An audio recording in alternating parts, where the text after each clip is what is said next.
Bueno, ¿en qué consiste el objetivo de esta clase? Conocer los distintos perfiles que componen un muro estructural de acero galvanizado.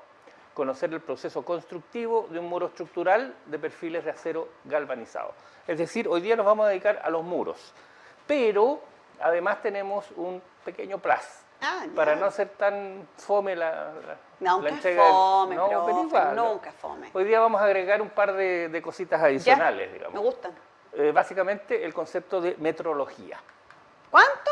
Metrología. No meteorología. No, metrología. Metrología.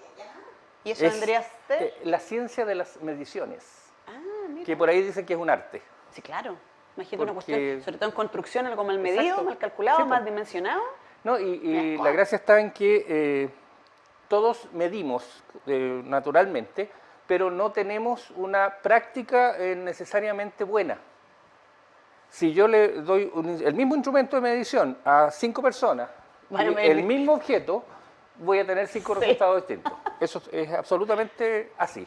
Hay que encontrar cómo estandarizar. Exacto. Y por eso se habla de un arte, porque depende de la persona, del sujeto. Perfecto. Bueno, empecemos entonces con nuestros muros estructurales. Los muros estructurales son el soporte de una vivienda. Antiguamente se usaba normalmente una estructura de ladrillos, adobes, etc. Y con el tiempo se fue transformando esto en muros un poquito más livianos, con madera. Madera normalmente incorporada dentro de una estructura también de tierra, greda, paja, etc. Adobes. Entonces, en este momento nosotros tenemos la posibilidad de reemplazar estos materiales antiguos con materiales modernos que son mucho más resistentes y más livianos y que además tienen la capacidad de resistir mucho mejor el fuego, que es un elemento muy importante, digamos, en el diseño de las estructuras actuales. Nosotros estamos en un país sísmico y también tenemos que considerar, digamos, que las estructuras deben ser absolutamente antisísmicas, es decir, deben ser capaces de resistir las vibraciones que produce un movimiento telúrico. No, profe, con los el cambio climático también, el aumento de los incendios también se vuelve un tema. Por supuesto que sí, no, sí, por todos lados, digamos, estamos llegando a los materiales que necesitamos para las realidades de hoy. Claro. Entonces, estas estructuras, además, nos permiten agregar en el interior de ellas algunos elementos de aislación, que puede ser aislación térmica, aislación acústica, aislación de humedad, de tal modo que el muro conforma muy bien las características necesarias estructurales y de ahorro térmico energético. En este minuto, justamente por el calentamiento global, digamos, necesitamos preocuparnos de optimizar todos estos conceptos en nuestras nuevas construcciones y mejorar las antiguas. ¿Cuáles son los componentes entonces de estos muros estructurales? Vamos a hablar de elementos que se llaman montantes, que son los elementos verticales.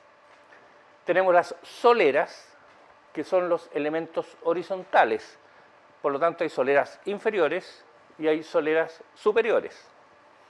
Vigas de coronación, que son las que rematan la parte superior de los muros de estructura. Tenemos refuerzos, arriostramientos, no se les olvide. Esmerílemelo, sí, arriostramiento. Exacto. Tenemos estabilizadores, bloqueadores de giro y además los anclajes. Una cosa poca. Cosa poca. Pero todo esto constituye, digamos, una estructura que es capaz de soportar gran cantidad de esfuerzos. Partamos con cada uno de ellos. Los montantes. La utilidad son perfiles verticales que están encargados de transmitir toda la carga, todo el peso superior hacia la fundación, la parte inferior del muro. Y además reciben en ellos los revestimientos y en el interior está la aislación entre ellos. Existen algunos perforados para poder pasar por ellos con algunas canalizaciones eléctricas de servicios sanitarios, etcétera, etcétera.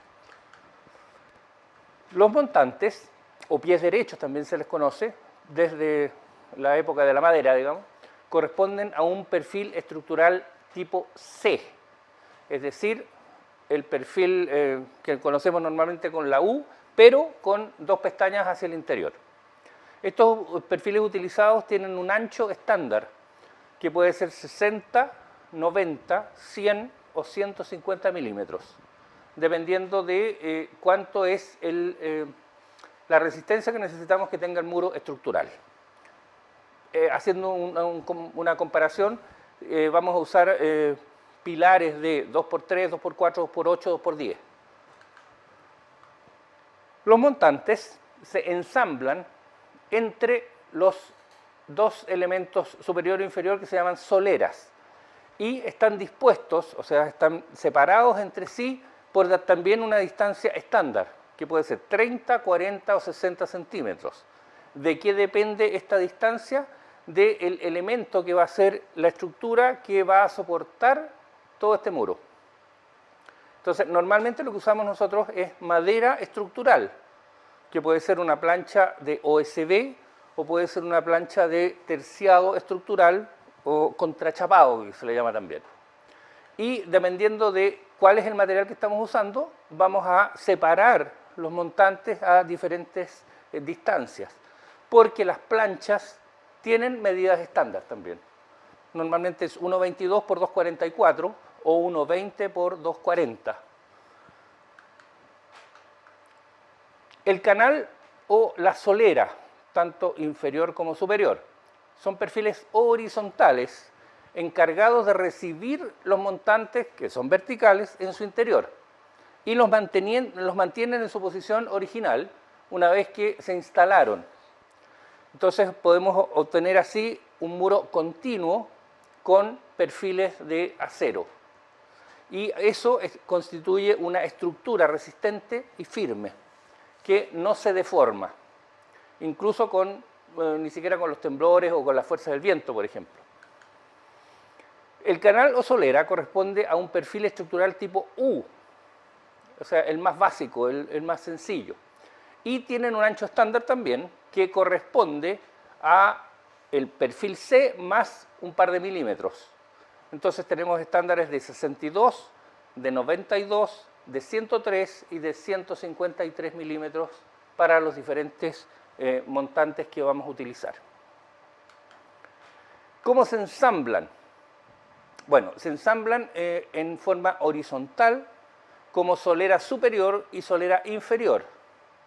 Y también se utiliza este mismo concepto en los vanos de puertas y ventanas. Es decir, es como si tuviéramos un pequeño fin de muro sobre las puertas y en las ventanas un principio y fin de muro invertido respecto del muro que está soportando el objeto. Y reciben al mismo tiempo los montantes verticales en su interior y se fijan entre sí con tornillos autoperforantes. Ahí tenemos una imagen con el esquema de cómo se ubican justamente los tornillos. Y por aquí tengo un elemento que es el anclaje,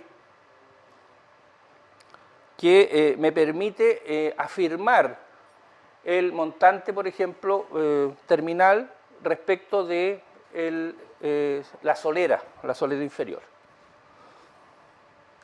Y hasta aquí nomás tú. Hagamos un pequeño, recapitulemos. Okay. Los perfiles de acero galvanizado con la conformación adecuada pueden ser capaces de conformar un muro con capacidad estructural para una vivienda. Es necesario que todos los componentes del muro se encuentren instalados de acuerdo con las indicaciones de los fabricantes y profesionales.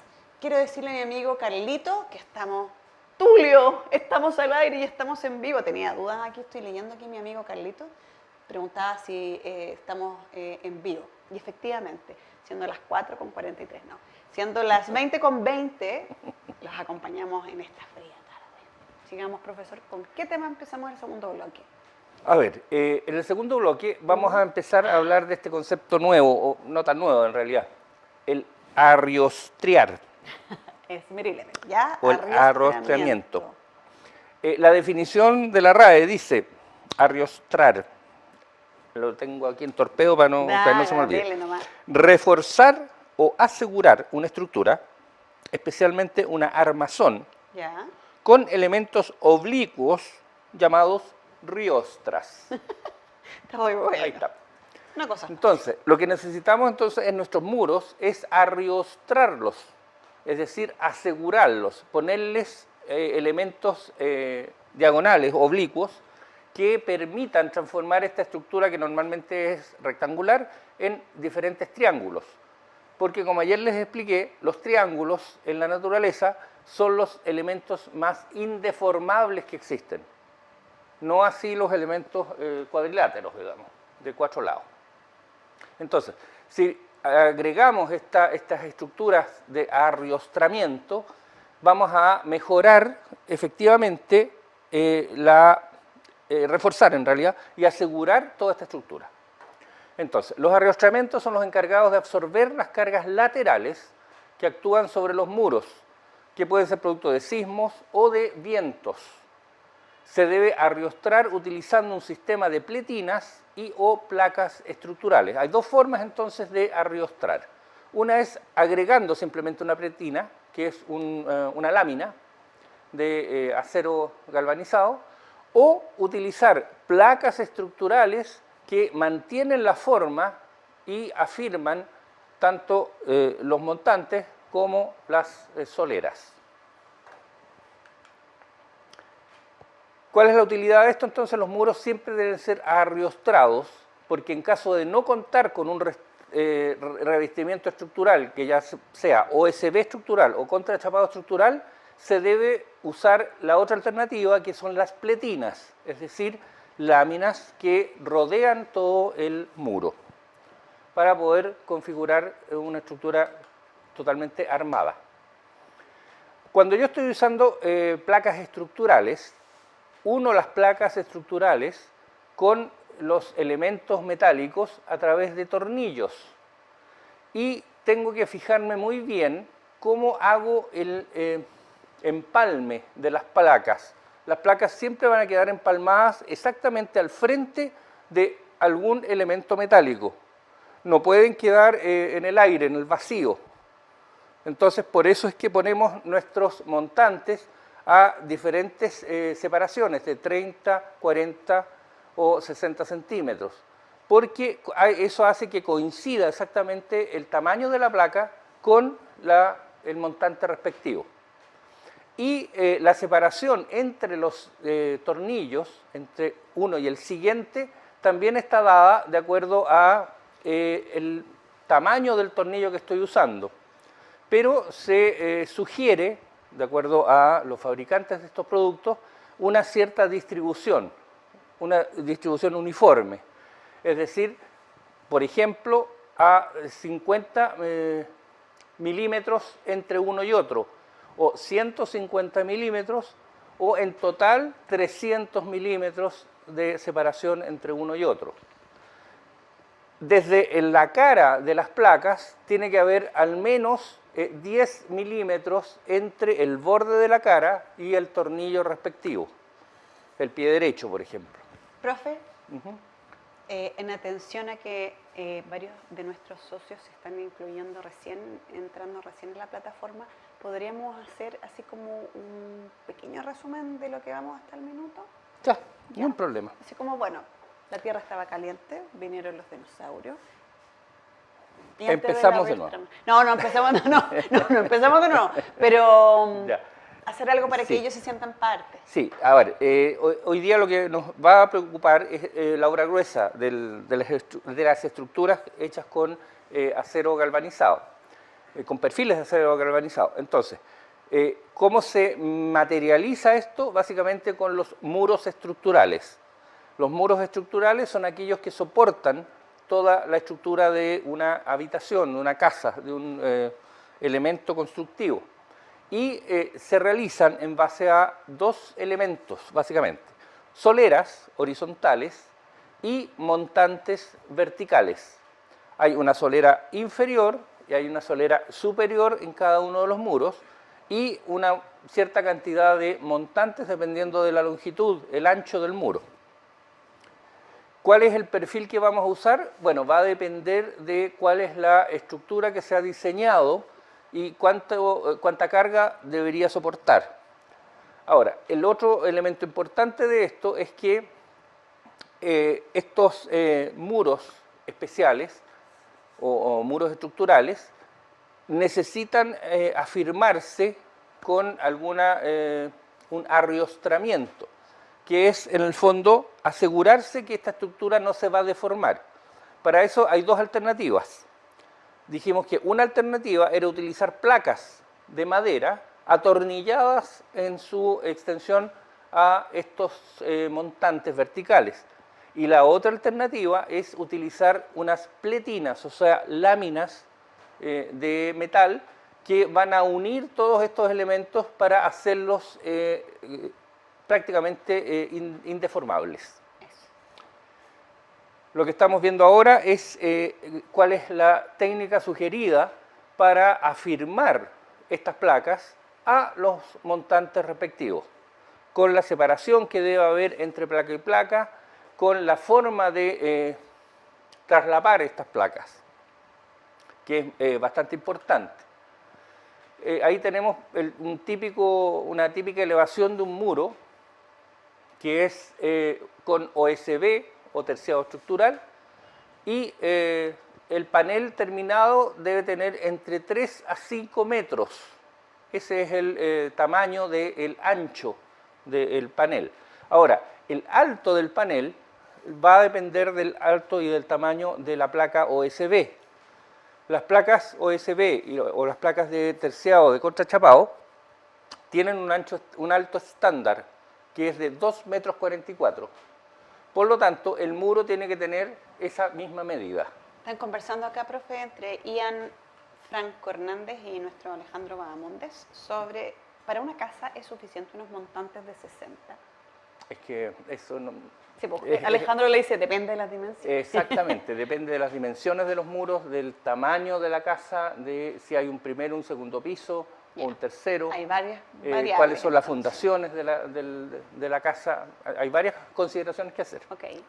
O sea, no es tan sencillo como decir, no mira, estándar, para una casa necesito esto. No, yeah. Hay que verlo de acuerdo a las condiciones de diseño. Okay. Normalmente las soleras inferiores se anclan a la base, al piso, con algún tipo de anclaje, especialmente diseñado para esto. Normalmente son pernos de expansión. Ahora, es importante también señalar que las planchas de OSB y las de contrachapado no son cualquier plancha. Las de OSB tienen que ser de 7/16 de pulgada, es decir, 11,1 milímetros.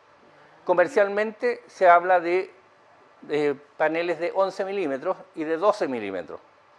Y el contrachapado estructural tiene que ser de media pulgada de espesor, o sea, 12,7 milímetros, que comercialmente se vende en 12 milímetros. Entonces, si es OSB, vamos a utilizar 11 milímetros, si es contrachapado, 12 milímetros.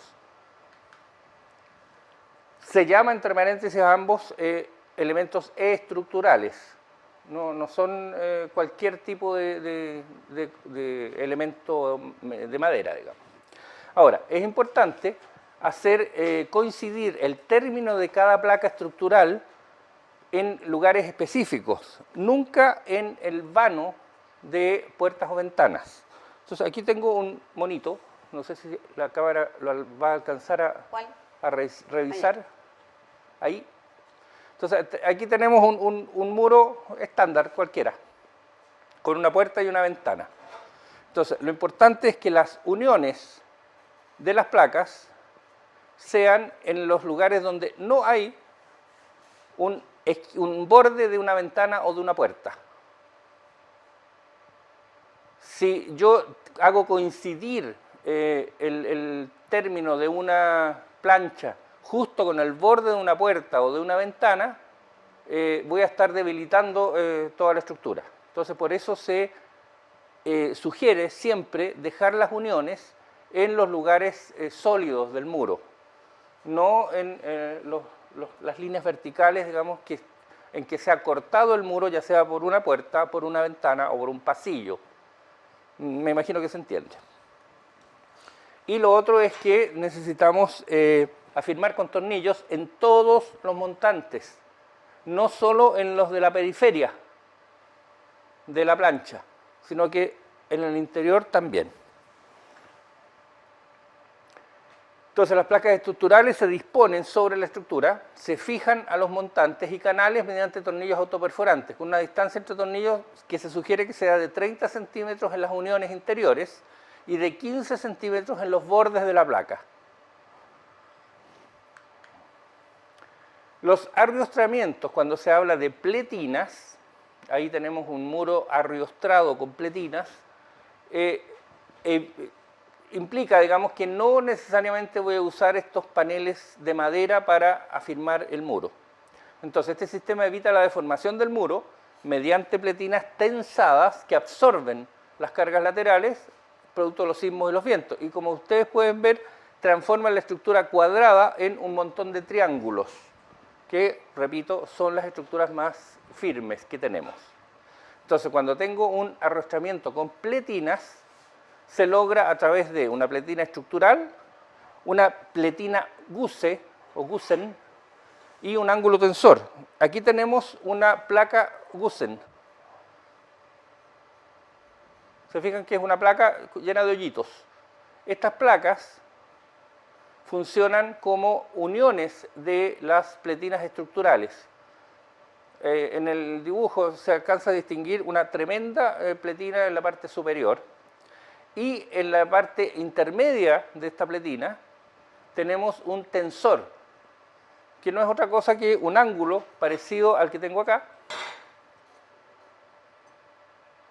en el que se atraviesa un tornillo que dobla la pletina, la arruga, y genera la tensión necesaria. Profe, ¿le puedo hacer una pregunta? Sí, claro. Carlitos Muñoz dice si se atornillan los montantes a las soleras. Sí. Se atornillan los montantes a las soleras en los muros estructurales. Pero, cuando estamos hablando de muros no estructurales, se atornilla un lado de los montantes a la solera, se pone el elemento que está tapando, digamos, el otro lado y se retiran los tornillos. Porque en las estructuras, en los muros que no son estructurales, los montantes no van afirmados a la solera. Y otra pregunta que tenía Ian Franco Hernández, dice, las placas van... No, miento. Antes de eso, había alguien más. ¿Las placas van vertical siempre? Pregunta Germán Castillo. Normalmente sí. Ya. Sí. Y de ahí sí viene nuestro amigo Ian que dice, ¿puede ser fijado con una punzadora solamente o es siempre recomendable usar tornillos lenteja? Ahora, se recomienda usar tornillos. El tema de la punzadora aparece cuando aparecen los muros no estructurales, que son bastante más delgados. Entonces, se puede reemplazar los tornillos por la punzadora. Pero en los muros estructurales siempre se debe usar tornillos y especialmente diseñados, digamos, autoperforantes. Bueno, primero se instalan,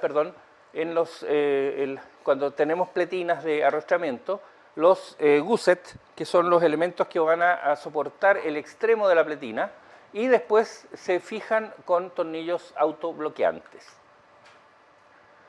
Luego se instalan los tirantes, que van en forma de V o en forma de X. Normalmente cuando se trata de una ventana se utiliza la forma de V y en un muro continuo la forma de X. Y cuando tenemos este arrostramiento con pletinas, una vez que se instaló la pletina gusset y los tirantes por ambas caras, se instala el ángulo tensor, que nos permite proporcionar la tensión necesaria al tirante para que se absorba de esta manera óptima las cargas, evitando que se deforme la estructura.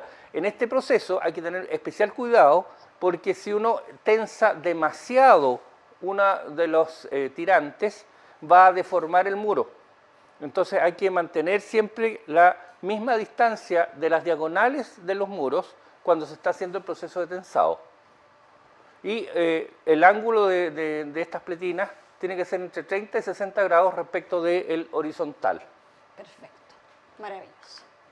Tenemos algunas preguntas, pero las vamos a dejar en un ratito más. Vamos a ir a recapitulemos de este bloque y después viene la primera pregunta del pizarrón, así que para que estén todos súper atentos. Allá, acá, ¿ya? Todos los elementos que conforman un muro estructural se deben arriostrar debido a las cargas, vientos y sismos. Existen diferentes perfiles de acero galvanizado que permiten asegurar las condiciones estructurales de un muro. Es importante revisar las especificaciones y manuales de diseño. Ya. Entonces, se lo prometió en deuda con Noé, con la mía, ya. Viene la primera pregunta del pizarrón. ¿Están preparados? Sí. 1 minuto para contestar correctamente desde ahora. Me gocé esta pausa, está muy buena la música. Ya, la pregunta número 1 decía, ¿qué significa, voy a mirar a mi pantalla amiga, para acá, qué significa arriostrar? Reforzar una estructura, debilitar una estructura, ajustar una estructura, flexibilizar una estructura. 96% de ustedes, aplauso, lo lograron. Qué bien, quedó clarísimo. Estaban atentos. Reforzar o asegurar una estructura. Tengo preguntas para nuestro profesor que se trasladó a otra área de este tremendo estudio que tenemos afortunadamente al taller. Vamos. Manos en la masa. ¿Ya?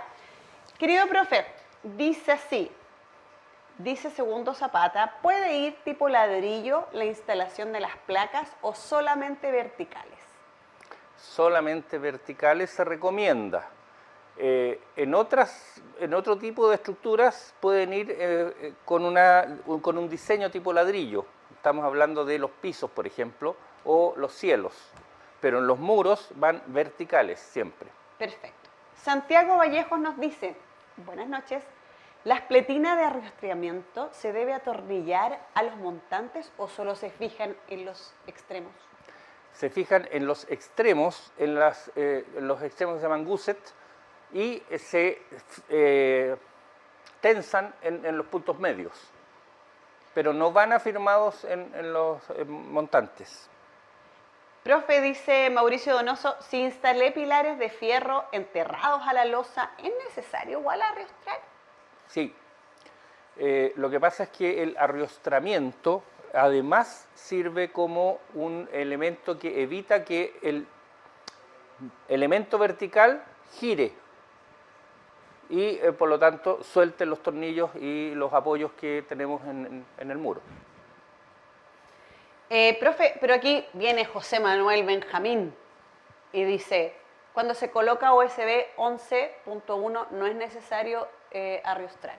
Exacto, ¿Verdad? por eso son las dos alternativas. Exacto. O pongo placas estructurales de madera o pongo los tensores con las riostras. Ya. Germán Castillo, ¿por qué se deben retirar los tornillos de la solera y montante en un muro no estructural? ¿Por qué? Porque todos los elementos interiores de los muros no estructurales, normalmente placas de yeso cemento, lo que llamamos volcanita normalmente, trabajan, es decir, se dilatan y se contraen. Entonces, si los montantes estuvieran absolutamente fijos, arrastrarían los tornillos de fijación sobre las placas de yeso y terminan los tornillos haciéndose un hoyo más grande y soltándose del soporte. Ya, tengo 2 preguntas más y me callo. Ian pregunta si hay alguna imagen que muestre la fijación de la platina al gusset. Y Carlitos dice, ¿el fibrocemento sirve para arriostrar o solo placa de madera? No, solo la placa de madera sirve para arriostrar. La placa de fibrocemento es para terminaciones interiores en muros no estructurales. Ya. ¿Y tenemos esa imagen que dice Ian? Sí, está en una de las diapositivas. A ver. Ah, la está buscando el profe. Ahí está. Ya. Ahí está la imagen casi en la mitad, en la parte superior. Ok. Ah, ahí está la plaquita, tienes razón. Ya. Gracias, profesor. Continuamos entonces con nuestro tercer y último bloque de la noche. Ya.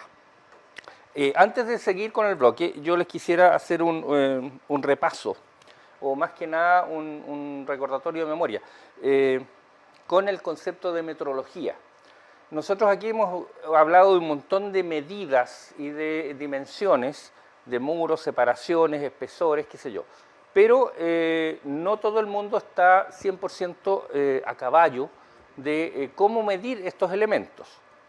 Entonces, aquí tengo un montón de herramientas, de instrumentos sobre la mesa que me van a poder ayudar en este sentido.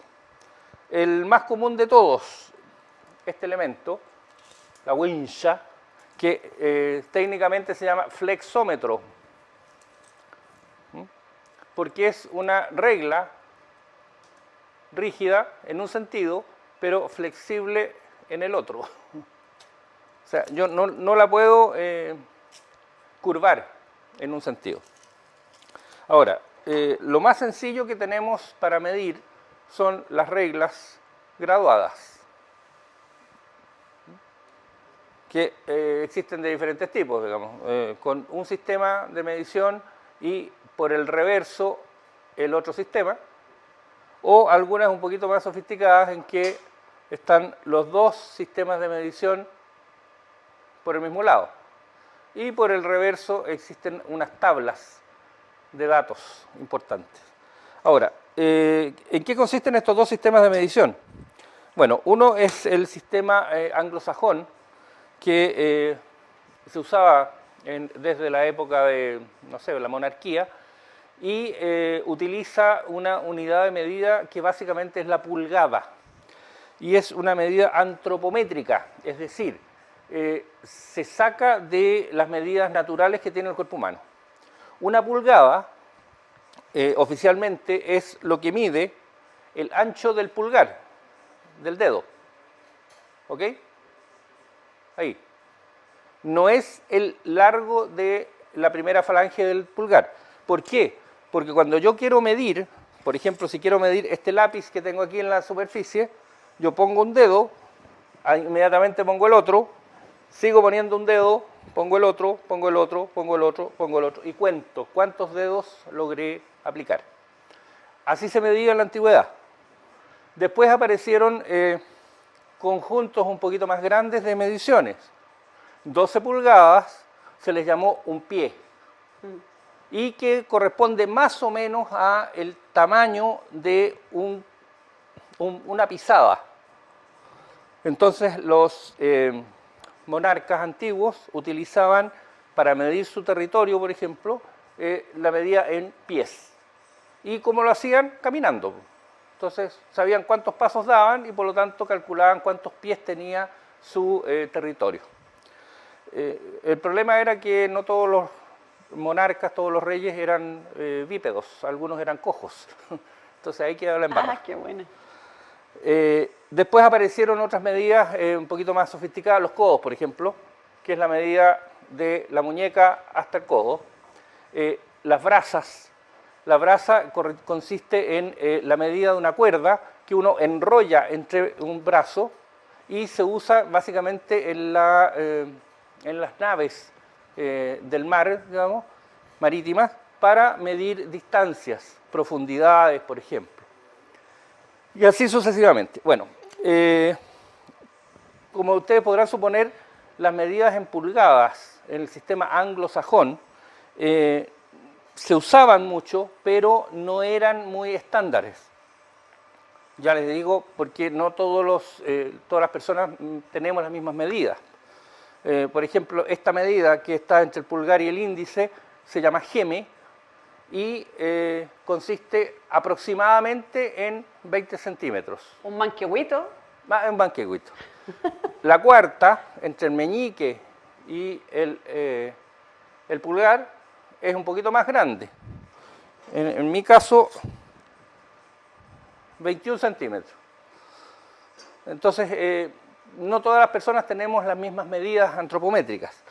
Entonces, en algún minuto, los grandes científicos, los grandes pensadores del mundo ilustrado, decidieron ponerse de acuerdo.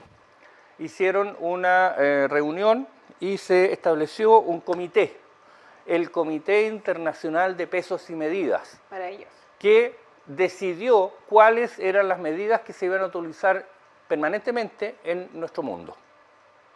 La primera reunión fue en París, en 1800 algo, y se decidió en ese comité que el sistema métrico decimal era el que se iba a ocupar.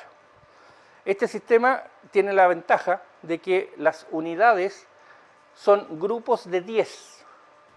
Entonces, la unidad básica es el metro, un metro patrón. 10 metros son un decámetro. 100 metros son un hectómetro. 1000 metros son un kilómetro. Y podemos achicarnos. Una centésima parte de un metro es un... ¿La centésima parte de un metro? Centímetro. La milésima parte de un metro, un milímetro. Entonces, tenemos saltos estándares de 10 en 10. En cambio, en los sistemas anglosajones, un pie son 12 pulgadas, una yarda son 300 y tantas pulgadas, un codo son 32 pulgadas. Entonces, cuando quiero cambiarme de una unidad a otra, tengo que saber muchas combinaciones especiales. Entonces, se optó por el sistema métrico decimal como el sistema de medición universal. Y se definieron los patrones universales, qué sé yo, a través de una barra de titanio en esa época, encerrada en un compartimiento de vidrio, totalmente hermética, y toda la gente que iba a esta reunión de París sacaba una copia del metro patrón y se la llevaba a su casa. Y con eso podían medir tranquilamente. Ahora, lo que tenemos nosotros en un flexómetro es una copia de ese metro patrón. Y no todos los flexómetros miden lo mismo. Eso es más o menos claro. Entonces, lo que yo podría pensar que funciona en un flexómetro, en otro podría ser una medición totalmente distinta. Por lo tanto, una de las primeras condiciones que yo necesito cuando estoy haciendo una construcción, estoy haciendo una medida, es siempre utilizar el mismo instrumento de medida. No puedo medir una cosa con un instrumento y después medir otra con otro instrumento, porque las escalas van a ser distintas. En particular, nosotros vamos a utilizar algunos elementos que son para mediciones muy pequeñas. Por ejemplo, este elemento es un micrómetro, que no es otra cosa que un tornillo que entra y sale, y lo que está entre medio, separado, es la medición que está haciéndose. ¿Cómo se lee? Acá alrededor tiene una escala, que no creo que la alcancemos a ver, porque son unas líneas muy, muy delgaditas. Sí, la vemos. ¿La vemos? Ah, perfecto. Entonces, eso nos permite, en el fondo, contar cuántas vueltas hemos dado y con eso saber exactamente cuánto es la separación que hay acá en el extremo. Dijimos que la mayoría de las placas que nosotros vamos a usar son de 0,85 milímetros de espesor. Entonces, si yo aplico este instrumento en la placa y lo tomo desde atrás, que tiene una chicharra, ahí deja de apretar, saco el instrumento y leo, ahí me dice exactamente 0,85 milímetros.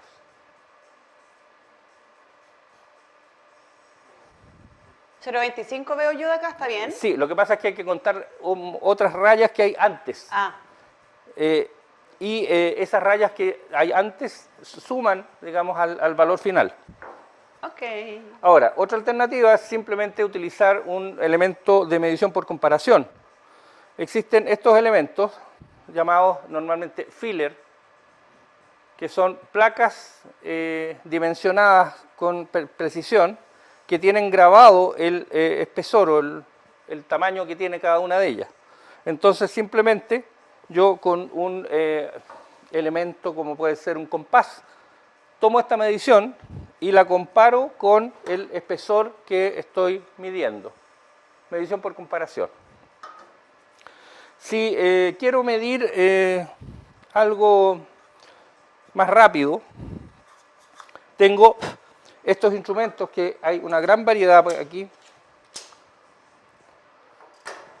Los piedemetros o pie de rey, que tienen una función bastante específica que consiste en que permite medir medidas exteriores, medidas interiores y con la parte de atrás profundidades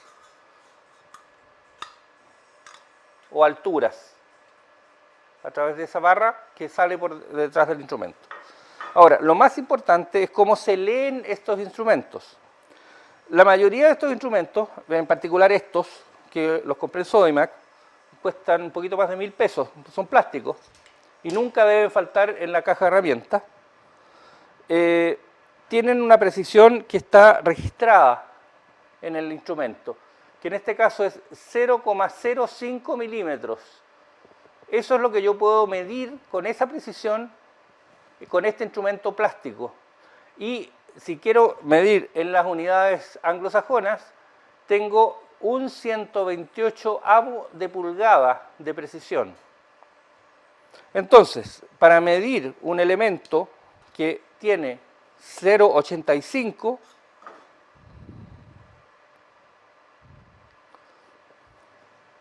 ¿qué es lo que hago? Cuento cuántas líneas hay entre el 0 y el 0 de la escala. No hay ninguna. Entonces voy a anotar un 0, y después de la coma leo en la escala móvil, que se llama nonio, y leo en cuál de todas las líneas coincido exactamente con alguna de las líneas en la parte superior. En este caso coincido entre el 8, el 8,5 y el 9. Son las tres líneas que más se acercan a la perfección en la línea superior. Entonces, como tengo 3, tomo la del medio. Dijimos que era 0, en este caso, la del medio entre 8 y 9, 85. 0,85 es el espesor que acabamos de medir. ¡Wow! Ahora, existen algunos instrumentos con mayor precisión, metálicos, y otros también con menor precisión. La precisión del instrumento pie de metro va a depender exclusivamente de la cantidad de líneas que tenga la parte móvil, en este caso 10. Y en este caso, me parece que tiene 20 o 50. Y para este caso tenemos 25. Entonces, un pie de metro puede ser más o menos exacto dependiendo de la precisión con que fue construido. Respecto al flexómetro, otras consideraciones. Si ustedes se fijan, los flexómetros tienen un enganche en la punta. Y este enganche pareciera como que estuviera suelto. Tiene un pequeño juego hacia adelante y hacia atrás. No es que esté malo. Lo que sucede es que cuando yo tomo una medida exterior, retiro el enganche. Y cuando tomo una medida interior, comprimo el enganche. Entonces lo que estoy haciendo es compensar el espesor del gancho que sujeta el instrumento de medición. Entonces no es que esté malo, sino que funciona exactamente así. Y con todos los elementos, este también.